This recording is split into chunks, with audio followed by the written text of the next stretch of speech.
ఎందుకంటే పేదవాడికి ఏదైనా ఆపద వచ్చినా ప్రైవేట్ మెడికల్ కాలేజీలు ప్రైవేట్ హాస్పిటల్స్కి పోతే ఆర్థిక భారం భరించలేక ప్రాణాలు పోయే పరిస్థితి ఉంటుంది.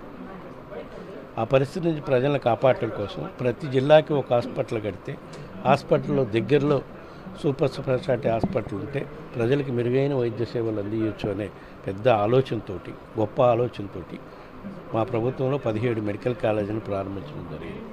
సరే, వివిధ కారణాల వల్ల జగన్మోహన్ రెడ్డి గారు ప్రారంభించిన మెడికల్ కాలేజీలు ఇవి ప్రభుత్వం ఆధీనంలో ఉంటే వైఎస్ఆర్ కాంగ్రెస్ పార్టీకి పేరు వస్తుందనే ఆలోచనతోటో దేనితోటో వాళ్ళు అవన్నీ ప్రైవేటీకరణ చేయాలి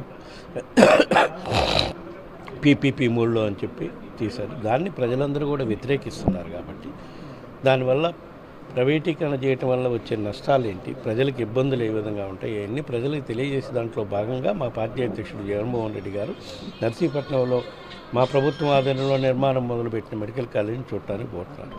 అది తప్పేం కాదు. ప్రజాస్వామ్యంలో ఎవరైనా ఎక్కడికైనా పోయి ప్రజా సమస్యలపై నిలదీసే అధికారం ఎవరికైనా ఉంటుంది. కాబట్టి అందులో భాగంగానే పోతున్నారు.